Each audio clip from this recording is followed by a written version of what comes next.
Hi, I'm Dave Boyt with the Potter Shop Hollow Tree Farm and Portable Sawmill. Well, when you can't get the tractor to the log, Norwood's Skid-Winch is an ideal way to bring the log up to the tractor with a minimum of effort and impact to the forest. But first, you got to put it all together. I think the first thing that would make sense is to put the lifting arms in place, and they'll slide into these slots underneath here. I'm not going to pin them in place just yet, but slide them in, and that'll just make everything steady while I'm putting it together.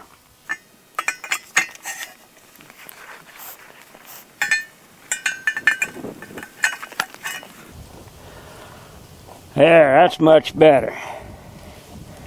Then the next thing would be to go ahead and put the hydraulic motor in place, and that's going to come up through this bracket right here and held in place by 4 bolts and nuts. I'm kind of funny about using washers. I like them, so even if they're not included, I'm going to put in some of my own just to distribute the force a little bit.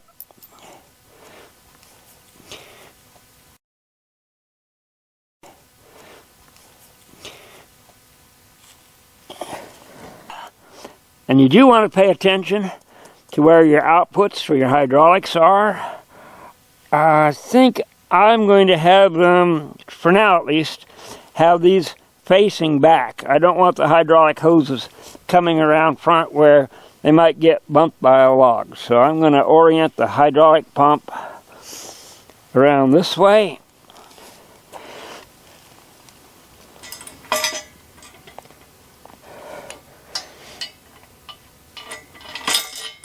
Okay, now get my knee under it. There we go, hold it up.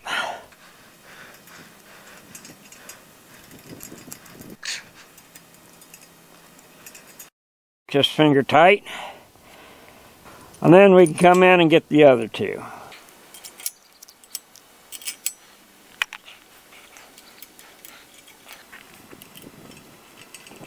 Okay. I'm going to snug them down.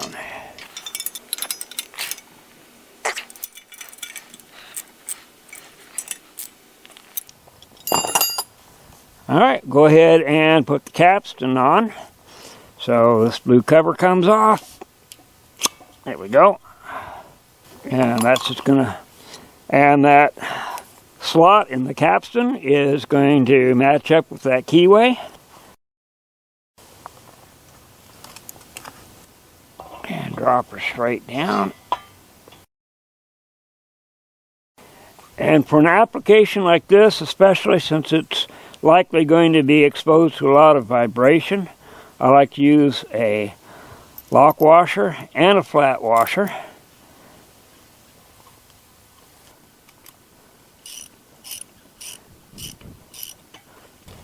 And just put a little torque to it. That feels about right. No torque settings given, but you want it good and snug. Alright, and we got this roller, and that's going to have to go right about here.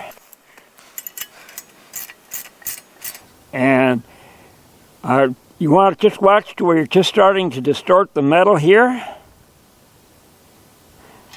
And stop at that point. And that's all you need right there. There'll be a little bit of play back and forth. Should spin freely. So that should work out just fine. Go ahead and put the scabbard on. So you got these slots that line up with the slots on the frame.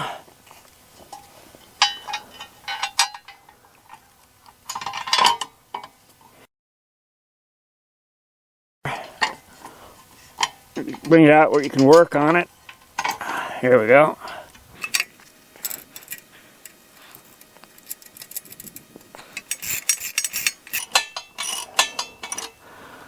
I'm going to have it where it's loose enough that I can still slide it on those brackets.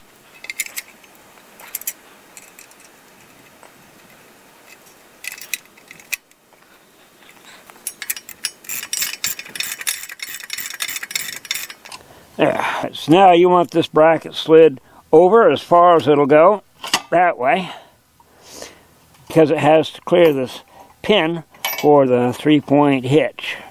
And that's going to be close, but I think we can make it work.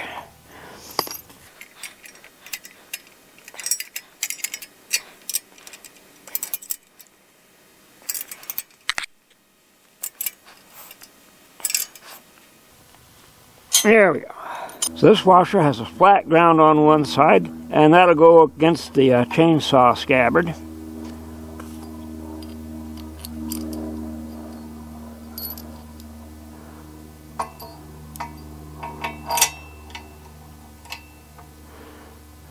Lock washer, and of course the nut.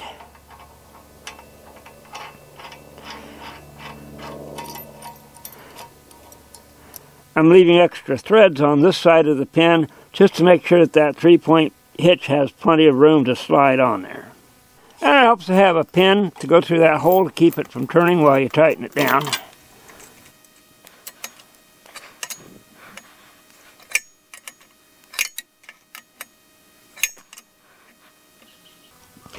When you tighten it down, show no mercy. You want that good and tight so it doesn't come off out in the bush. And on the side without the scabbard, go ahead and run that nut all the way as far as you can.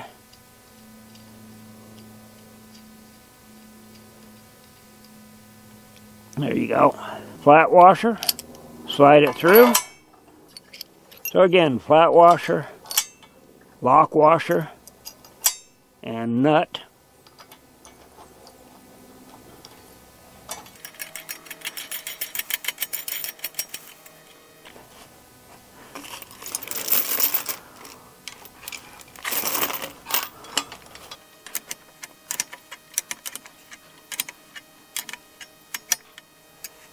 And then again, we're going to get this just good and tight. There we go.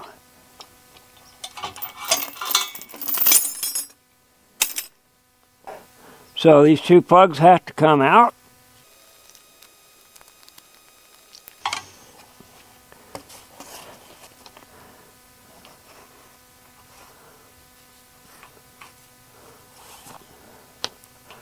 No swivel, so you have to rotate the entire hose.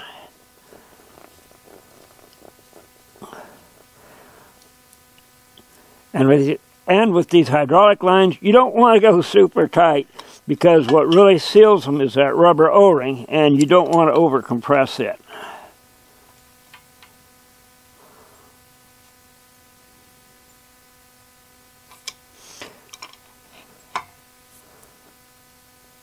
There. That ought to get it. If it leaks, we'll tighten it down later. And then, of course, the other hydraulic line.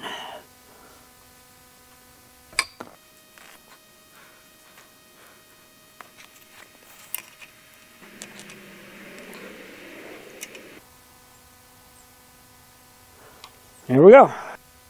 And on the other end of the line, to attach to your tractor's remote hydraulics, you're going to need some adapters, and that's not included because it's going to depend on your particular tractor. For this one, it takes an adapter.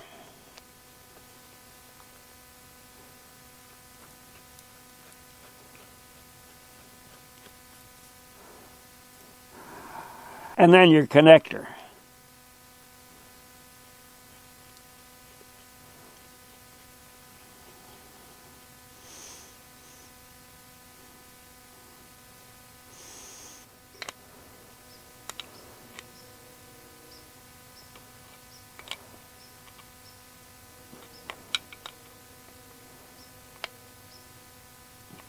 And that should get it. Again, not super tight. You don't want to destroy your O-ring. Then we'll do the other one the same way.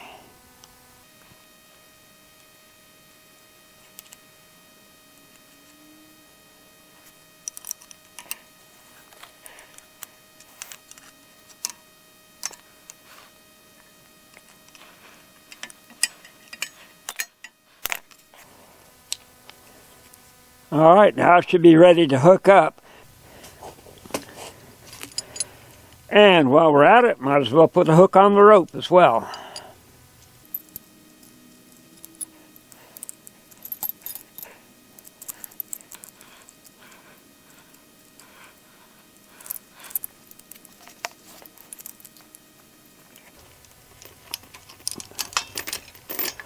That'll work. And finally, if you're so inclined, you can put a trailer hitch in the receiver right there. It's a standard size, and that'll let you pull the skid mate or a trailer or whatever you need to out in the woods.